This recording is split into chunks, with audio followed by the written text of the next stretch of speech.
Praise lord. మీ అందరికీ వందనాలు తెలియజేసుకున్నాను.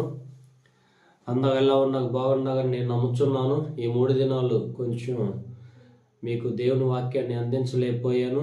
ఎందుకంటే గొంతంతా బాగా జలుబు చేసి ఇబ్బంది పెట్టేసి అపవాది అందియకుండా ఇబ్బంది చేసింది. అయినా కానీ దేవుని కృపను పట్టించి ఈ దినమున మీకు దేవుని వాక్యాన్ని అందించడానికి మరి దేవుడు అవకాశం ఇచ్చి ఉన్నాడు. కాబట్టి యూట్యూబ్లో చూస్తున్న ప్రతి వ్యక్తికి కూడా మరి ఆలకించి వినాలని నేను మనవి చేసుకుంటూ ఈ దినమున దేవుని వాక్యాన్ని ధ్యానిద్దాం. కొలస్సీలకు రాసిన పత్రిక 2వ అధ్యాయం 3వ వాక్యాన్ని చదివి ధ్యానిద్దాం. బుద్ధి జ్ఞానముల సర్వ సంపదలు ఆయన యందే గుప్తములయ్యున్నవి. ప్రైజ్ ది లార్డ్, హల్లెలూయా. బుద్ధి జ్ఞానము సర్వ సంపద.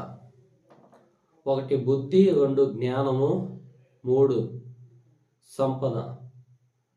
అన్నీ కూడా ఆయన అంటే యేసు క్రీస్తు ప్రభువారిలో ఇవన్నీ కూడా దాచబడి ఉన్నవి.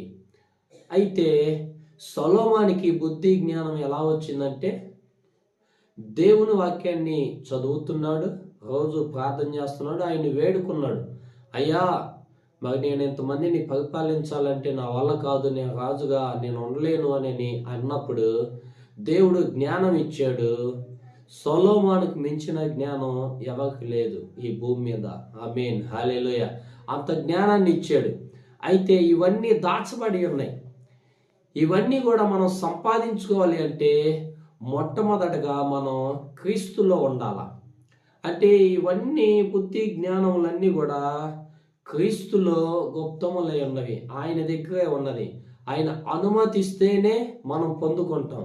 ఆయన అనుమతించాలి అంటే మన కోసం ఏదైతే సిలువ యాగం చేశాడో, ఏదైతే మరణించాడో, పరిశుద్ధ రక్తాన్ని చిందించాడో మన కోసం, మన పాపాలని ఒప్పుకొని ఆయనను అంగీకరించి ఆయన్ని మనం ధరించుకున్న ఎడల, నమ్మి బాప్తిసం పొందుకున్న ఎడల, అప్పుడు ఆయన ఈ బుద్ధి జ్ఞానాన్ని మన మీదకి రిలీజ్ చేస్తాడు. ఆమేన్, హల్లెలూయా.